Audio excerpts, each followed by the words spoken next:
me with Maulana Jarjis Ansari, me with Maulana Abdul Ghaffar As-Salafi, me with Maulana Abul Kalam Azad, Abul Kalam As-Salafi, یہ کرتے ہیں, status دیتے ہیں. تمام کے تمام انبیاء کرام کی دعوت کے اندر یہ تقوی تھی, تقوی تھا. یہ تقوی کی دعوت تمام کے تمام نبیوں نے دیا. دلیل اٹھائیے سورۃ الشورى, سورہ نمبر 26, آیت نمبر 105, 6, 107, 108. سورۃ الشورى سورہ نمبر 26 آیت نمبر 105, 6, 7, 8. ان آیتوں کو اٹھا کر کے دیکھیے. نوح علیہ السلام اور ان کی قوم کے بارے میں بیان کیا گیا.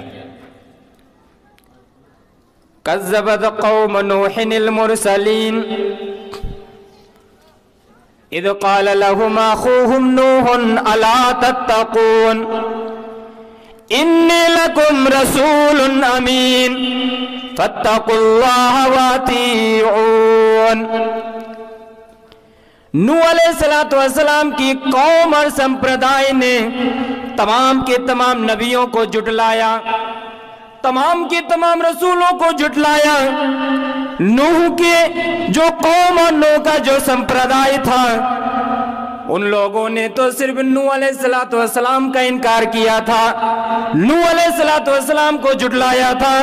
لیکن اللہ تبارک و تعالیٰ یہ بیان کر رہا ہے نوح علیہ السلام کی قوم نے تمام کی تمام رسولوں کو جھٹلایا. کیا کہنا چاہ رہا ہے اللہ تبارک و تعالیٰ؟ یہ بتانا چاہتا ہے چونکہ تمام کے تمام نبیوں کی دعوت ایک ہی تھی, تمام کے تمام نبیوں نے ایک ہی دعوت دی, اللہ کی عبادت کرو اور شیطان کی عبادت سے دور رہو, شیطان کی عبادت نہ کیا کرو. اس لیے چونکہ تمام کی تمام نبیوں کی دعوت ایک تھی, اس لیے انہوں نے جب نوح علیہ السلام کو جھٹلایا, گویا کہ انہوں نے تمام کے تمام نبیوں کو جھٹلایا. کب جھٹلایا؟ اذ قال لهم اخوهم نوح الا تتقون, جب ان کے بھائی نوح علیہ السلام نے ان لوگوں کے سامنے کہا الا تتقون, کیا تم لوگ تقوی اختیار نہیں کرو گے؟ کیا تم لوگ اللہ کا ڈر پیدا نہیں کرو گے؟ کیا تم لوگ اپنے دل کے اندر اللہ کی خشیت پیدا نہیں کرو گے؟ فاتقوا اللہ واطیعون انی لکم رسول امین, میں تو تم ان لوگوں کے پاس اللہ کی طرف سے ایک رسول بنا کر کے بھیجا گیا ہوں, امانت دار رسول بنا کر کے بھیجا گیا ہوں. میں اللہ تبارک و تعالیٰ کی طرف سے جو بھی مجھے پہنچانے کا حکم دیا ہے, جو بھی مجھے سندیش دیا گیا ہے, اس سندیش کو پہنچانے میں کوئی کسر نہیں چھوڑا ہوں, میں کوئی خیانت سے کام نہیں لے رہا ہوں. لہذا تم لوگ فاتقوا اللہ واطیعون, اللہ سے ڈرو اور میری اطاعت کیا کرو. نوح علیہ السلام نے تقوی کی دعوت دی, اللہ کا ڈر اور اللہ کی خشیت پیدا کرنے کا حکم دیا. آگے بڑھیے, اسی سورۃ الشورى سورہ نمبر 26 آیت نمبر 125, 126, 127 اور 128. آپ جا کر کے قرآن مجید کھول کر کے دیکھیں, پڑھیں قرآن مجید, آپ کو پتا چلے گا, ایمان میں تازگی پیدا ہوگی. ہم مسلمان قرآن پڑھنے کے لیے تیار نہیں ہیں, جلسہ جلوس میں تو ہم شریک ہوتے ہیں, حاضر ہوتے ہیں, تقریر سننے آتے ہیں, لیکن عمل کے میدان میں ہم لوگ بہت پیچھے ہیں. صرف تقریر سنیں گے, تقریر سن کر کے یہیں سے اٹھ کر کے چلے جائیں گے, عمل سے کوئی واسطہ نہیں. قرآن مجید پڑھا کیجئے, قرآن مجید کے اندر جو قیمتی موتیاں ہیں, قیمتی باتیں ہیں, جب ہم مسلمان ہی نہیں پڑھیں گے اس قرآن مجید کی اہمیت فضیلت کو کون سمجھے گا؟ تو آپ دیکھیے یہاں نوح علیہ السلام نے کہا, آگے ہود علیہ السلام نے تقوی کی دعوت دی. کذبت قوم عاد المرسلین اذ قال لهم اخوهم ہود الا تتقون انی لکم رسول امین فاتقوا اللہ واطیعون. قوم عاد نے بھی تمام کے تمام رسولوں کو جھٹلایا۔ جب ان کے بھائی ہود علیہ السلام نے ان لوگوں سے کہا الا تتقون، کیا تم لوگ تقوی اختیار نہیں کرو گے؟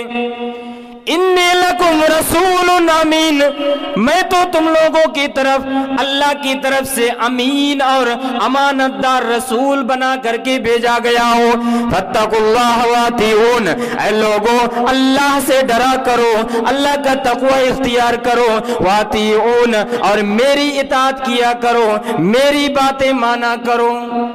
اسی طرح آگے بڑھیے، اسی سورہ کی آیت نمبر 141، 142، 143، 144، ان 4 آیتوں کو اٹھا کر کے دیکھیے۔ کذبت ثمود المرسلین، قوم ثمود نے بھی تمام کے تمام رسولوں کو جھٹلایا۔ اذ قال لهم اخوهم صالح الا تتقون، جب ان کے بھائی صالح علیہ السلام نے کہا اے لوگوں کیا تم لوگ تقوی اختیار نہیں کرو گے؟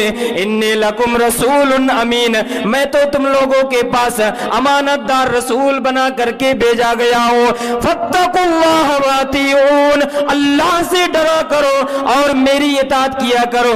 اسی طرح میرے بھائی اور دوستو، عیسیٰ علیہ السلام نے بھی کہا، موسیٰ علیہ السلام نے بھی کہا۔ کہنے کا مطلب یہ ہے کہ اس دنیا کے اندر جتنے بھی نبی آئے، جتنے بھی رسول آئے، تمام کے تمام رسول اور تمام کے تمام نبیوں نے تقوی کی دعوت دی، پرہیزگاری کی دعوت دی، تقوی کی طرف بلایا لوگوں کو۔ اے لوگوں اللہ سے ڈرا کرو، اللہ کا تقوی اختیار کرو، اللہ کا خوف پیدا کیا کرو۔ اللہ کا خوف اگر پیدا ہو جائے انسان کے لیے نمازیں پڑھنا آسان ہو جائے، تقوی اگر پیدا ہو جائے زکوٰۃ نکالنا آسان ہو جائے، تقوی اگر پیدا ہو جائے سودی کاروبار کو چھوڑنا آسان ہو جائے، تقوی اگر پیدا ہو جائے بے پردگی کو چھوڑنا آسان ہو جائے، پردہ کر کے گھر سے نکلنا آسان ہو جائے۔ اگر اللہ کا ڈر ہمارے دلوں کے اندر پیدا ہو جائے، اللہ کا خوف اگر پیدا ہو جائے، تمام کے تمام کام ہمارے لیے آسان ہو سکتے ہیں۔ لیکن یہی تقوی، یہی خشیت، یہی خوف، یہی ڈر اگر اللہ کا ڈر ہمارے دلوں کے اندر نہیں آیا، لوگ کہتے کہتے تھک جائیں گے، مولوی سمجھاتے سمجھاتے تھک جائیں گے، قرآن مجید کی آیتوں کو تلاوت کی جائے گی، سمجھایا جائے گا، بجھایا جائے گا، ڈر دکھایا جائے گا، جہنم کے بارے میں بھی بیان کیا جائے گا، جنت کے بارے میں خوشخبری دی جائے گی، لیکن لوگوں کے دلوں میں اثر نہیں ہوگا۔ اگر اثر پیدا کرنا چاہتے ہیں اپنے دلوں کے اندر تقوی پیدا کیجئے، اللہ کا ڈر پیدا کیجئے۔ یہی وجہ ہے ہمارے آخری نبی جناب محمد رسول اللہ صلی اللہ علیہ وسلم کوئی بھی کام کرنے سے پہلے، کوئی بھی تقریر کرنے سے پہلے، شادی بیاہ پڑھانے سے پہلے ایک خطبہ پڑھا کرتے تھے، جس خطبہ کو میں نے بھی آج آپ کے سامنے پڑھا ہے۔ اسی خطبے کے اندر، ہر خطبے کے اندر اللہ کے نبی صلی اللہ علیہ وسلم 3 آیتوں کی تلاوت کیا کرتے تھے، اور تینوں آیتوں کے اندر اللہ کے خوف کے بارے میں، خشیت کے بارے میں، اللہ کے تقوی کے بارے میں بیان کیا گیا ہے۔ اب ذرا غور کیجئے، اس خطبہ ہی کو اگر سمجھ لیں، نبی صلی اللہ علیہ وسلم جس خطبہ کو پڑھا کرتے تھے اس کو خطبۃ الحاجہ کہا جاتا ہے۔ شادی پڑھانے سے پہلے، کوئی تقریر کرنے سے پہلے، جمعہ کا خطبہ دینے سے پہلے نبی صلی اللہ علیہ وسلم یہی خطبہ پڑھا کرتے تھے، اور اس خطبہ کے اندر 3 آیتیں ہیں جن آیتوں کو نبی صلی اللہ علیہ وسلم ہر اس خطبہ میں پڑھا کرتے تھے، اور تینوں آیتوں کے اندر تقوی کے بارے میں بیان کیا گیا ہے، اللہ سے خوف کھانے کا حکم دیا گیا ہے۔ اسی خطبہ کے اندر اگر ہم غور کر لیں تو تقوی کا معنی اور تقوی کی اہمیت سمجھنے کے لیے ہمارے لیے کافی ہے کہ تقوی کی کتنی اہمیت ہے، تقوی کی کتنی فضیلت ہے، کہ نبی صلی اللہ علیہ وسلم ہر خطبہ میں ان تینوں آیتوں کو پڑھا کرتے تھے۔ تینوں آیتوں کو دیکھیے، میں حوالہ آپ کے سامنے دے رہا ہوں، اور میں حوالہ اس لیے دیتا ہوں کہ آپ لوگ بھی جا کر کے قرآن مجید احادیث کھول کر کے دیکھیں، پڑھیں۔ خود سے جب پڑھیں گے، قرآن سے جب محبت ہوگی، احادیث سے جب محبت ہوگی، اب قرآن چھوڑ کر کے نہیں رہ سکتے۔ جس طرح آج کل ہے نا، موبائل چھوڑ کر کے ہم نہیں رہ سکتے۔ آج ایسی حالت ہو گئی ہے کہ ہم وقتاً فوقتاً کبھی بھی کہیں بیٹھے ہیں، منٹ منٹ میں ہم کیا کہتے ہیں، موبائل کو کھولتے ہیں اور اسکرولنگ کرنے لگ جاتے ہیں، فیس بک، واٹس ایپ، میسنجر اور اسٹیٹس اور اپنا پوسٹ دیتے رہتے ہیں، فلاں جگہ فلاں چیز لکھتے رہتے ہیں اور دیکھتے رہتے ہیں کتنے لوگوں نے لائکس کیا، کتنے لوگوں نے کمنٹ کیا، کتنے لوگوں نے شیئر کیا۔ اگر لائک کیا، کمنٹ کیا، شیئر کیا تو ہمیں اچھا لگتا ہے، اور ان تمام چیزوں کے پیچھے ہم پڑے ہوئے ہیں۔ یہی حال اگر ہمارا قرآن مجید کے ساتھ ہو جائے تو پھر کیا کہنا ہے میرے بھائی اور دوستوں۔ قرآن مجید کے ساتھ اگر ہمارا تعلق جس طرح آج موبائل کے ساتھ ہے، وہی تعلق اگر قرآن مجید کے ساتھ ہو جائے تو قرآن مجید سے ایسی محبت ہو جائے گی جس طرح ہم موبائل کو چھوڑ کر کے نہیں رہ سکتے۔ ایک دن آدمی بغیر کھائے پیے رہ سکتا ہے، لیکن موبائل چھوڑ کر کے نہیں رہ سکتا، پاگل ہو جائے گا۔ یہ تو شکر منائیے کہ کورونا میں موبائل وغیرہ تھا ہمارے پاس، ورنہ انسان پاگل ہو جاتا، بہت سارے انسان پاگل ہو جاتے ہیں۔ پہلے بیٹوں کو، سنتان کو، بچے کو جب مارا جاتا تھا، تکلیف دی جاتی تھی، شاسن کیا جاتا تھا، اگر اس کو کمرے میں بند کر دیا جاتا تو وہ جیل خانہ ہو جاتا۔ آج کل اگر آپ بند کریں گے نا تو وہ خوش ہوگا کہ ابو جان میں تو یہی چاہ رہا تھا کہ مجھے کمرے میں بند کر دیا جائے اور میرے پاس ایک اینڈرائیڈ موبائل ہو اور high speed of data who, internet کا ڈیٹا ایک دم ہائی سپیڈ ہو اور موبائل ایک ہو۔ اب کمرہ کے اندر رکھو، تالا مار کے رکھو، کچھ بھی کر کے رکھو تو میرے لیے اچھا ہے۔ تو آج کل معاملہ الٹ گیا ہے۔ یہی تعلق اگر ہمارا قرآن کے ساتھ ہو جائے، اس طرح موبائل کو چھوڑ کر نہیں رہ سکتے، قرآن کو چھوڑ کر کے نہیں رہ سکتے۔ اگر قرآن سے محبت ہو جائے، قرآن سے لگاؤ ہو جائے، اور یہ محبت، یہ لگاؤ کب ہوگا؟ جب ہم قرآن مجید کی آیتوں کو پڑھنے کی کوشش کریں گے۔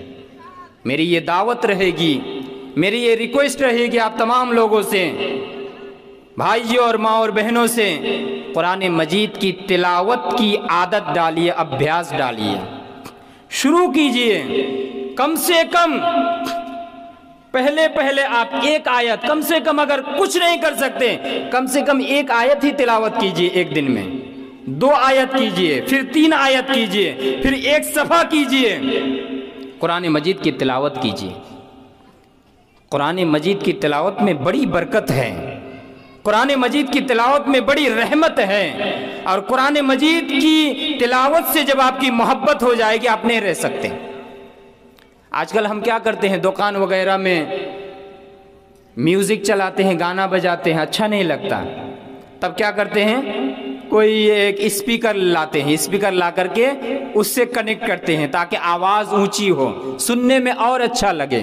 اس کو تھوڑا آپ اپوزٹ کیجئے نا، الٹا کیجئے نا، قرآن مجید کے ساتھ یہ محبت پیدا کیجئے نا، خود تلاوت کیجئے اور قرآن مجید کی تلاوت سنیے، قاری صاحب سے قرآن مجید کی تلاوت سنیے۔ قرآن مجید آپ موبائل کے اندر، پلے اسٹور کے اندر آپ جائیے، MP3 قرآن لکھیے، MP3 قرآن، اس MP3 قرآن ایپ میں آپ کو 230 سے زیادہ قاریوں کی قراءت اور تلاوت اس کے اندر ہیں۔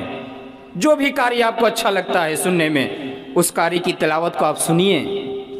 اگر ایسے موبائل سے اچھا نہیں لگتا ہے، اسپیکر لگا کر کے سنیے۔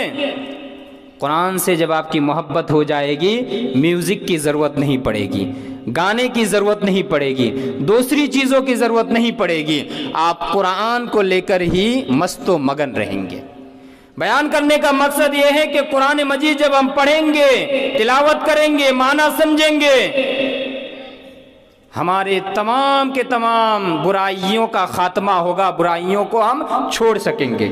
میں جو بیان کر رہا تھا، نبی صلی اللہ علیہ وسلم نے خطبۃ الحاجہ کے اندر تینوں آیت کی تلاوت کی، ہر خطبہ میں ان 3 آیتوں کی تلاوت کیا کرتے تھے۔ پہلی آیت دیکھیے، پہلی آیت سورہ آل عمران، سورہ نمبر 3، آیت نمبر 102۔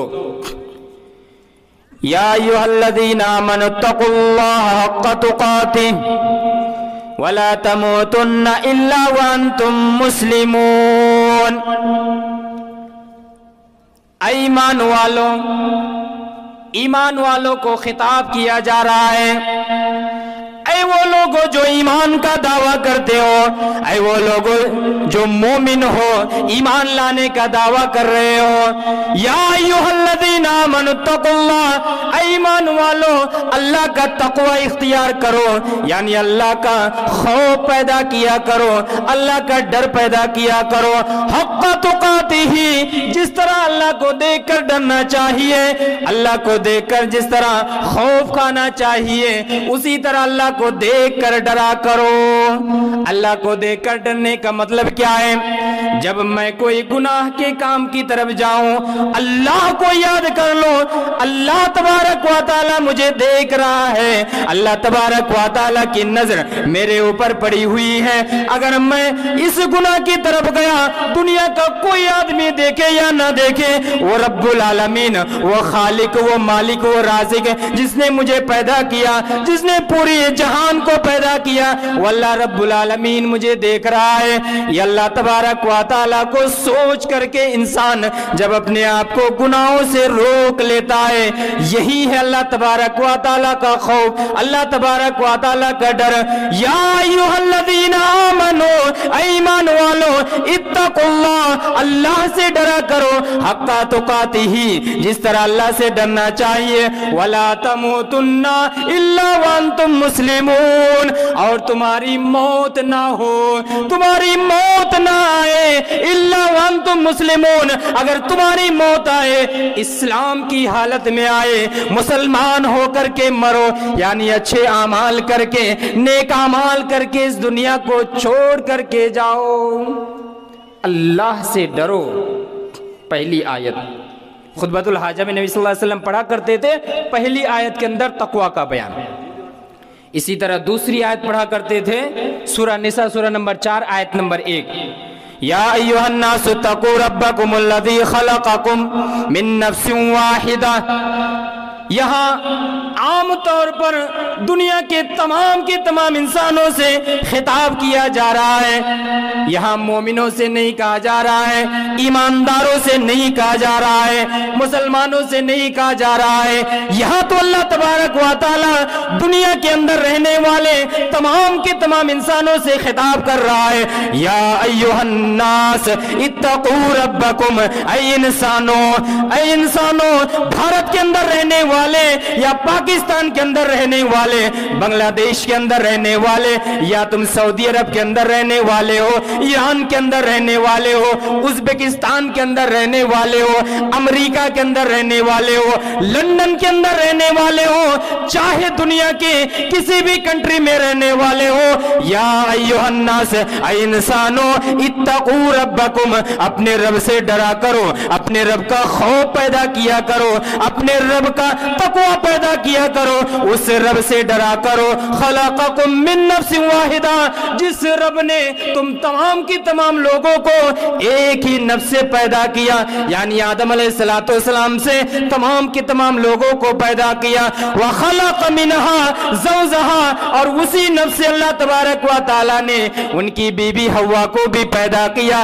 وبث منهما رجالا كثيرا ونساء، پھر آدم کو پیدا کرنے کے بعد، حوا کو پیدا کرنے کے بعد، ان دونوں سے اس دنیا کے اندر بے شمار انسانوں کو پیدا کیا۔